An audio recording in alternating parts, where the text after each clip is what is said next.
एक शिष्य बनने के लिए गुरुदेव के पास गए।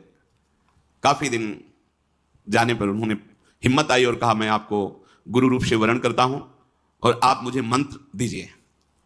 तो उनका, इतने दिन के निरीक्षण में मैंने तुम्हारे अंदर क्रोध वृत्ति बहुत पाई है।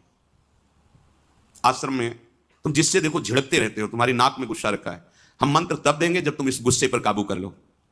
1 वर्ष तुम्हें समय देते हैं, अपने क्रोध को काबू में करो, फिर तुम्हें मंत्र देंगे। 1 वर्ष तक तुम्हें कोई भी सताए, तुम्हें गुस्सा नहीं करना जी। 1 वर्ष पूरा हुआ, स्नान करके आ रहे थे। गुरुजी ने एक मेहता रानी को बुलाया और कहा, माई ये आ रहा है, तुम झाड़ू ऐसा लगाना किसी के ऊपर धूल जाए। ठीक है। वो तब तक खड़ी रही जब तक वो अजान नजदीक आए, तो रज में ऐसी झाड़ू लगाई कि पूरा रज ऊपर एकदम, तुझे दिखाई नहीं दे रहा मैं नहा के आ रहा हूं, और ऐसा बहुत बिगड़े। वो हाथ जोड़ के, महाराज क्षमा करो, हमें पता नहीं था कि आप आ रहे हो, हमारा काम ही है सोहनी लगाना, ऐसा। तो मारने के लिए भी। अब वो गए, कहा गुरुजी 1 वर्ष हो गए। तो बोले, जिसको त्यागने के लिए कहा था वो तो त्यागा नहीं। सुना अभी अभी तुम गुस्सा करके आ रहे हो मेहतरानी से, जो नित्य सोहनी सेवा करती हैं। पूज्य भाव रखना चाहिए।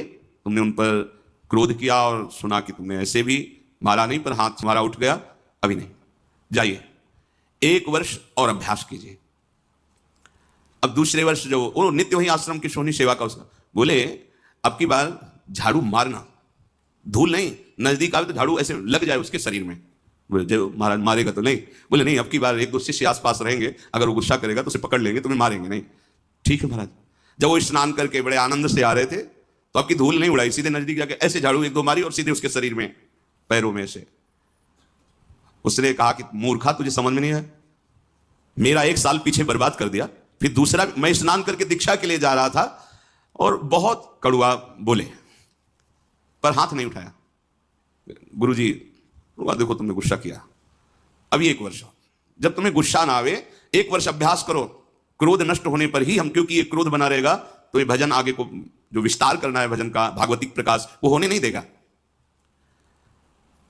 अब सोचो, जो अपने लोग परमार्थ में काम क्रोध लोभ आदि की वृत्तियों को ही नहीं देख रहे, मनमानी आचरण कर रहे, कैसे भगवत बोध होगा।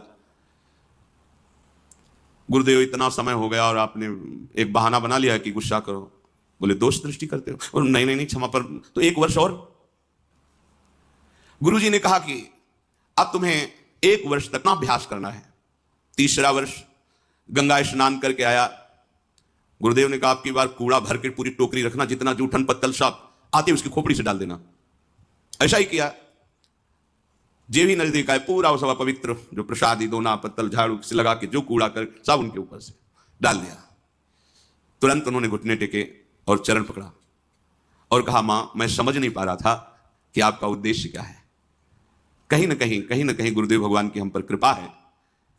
मुझे आज दोबारा स्नान करने का सौभाग्य मिलेगा गंगा जी का। लौट गए, नहा के आए, कहना नहीं पड़ा गुरु मंत्र दे दो, आओ गुरु मंत्र।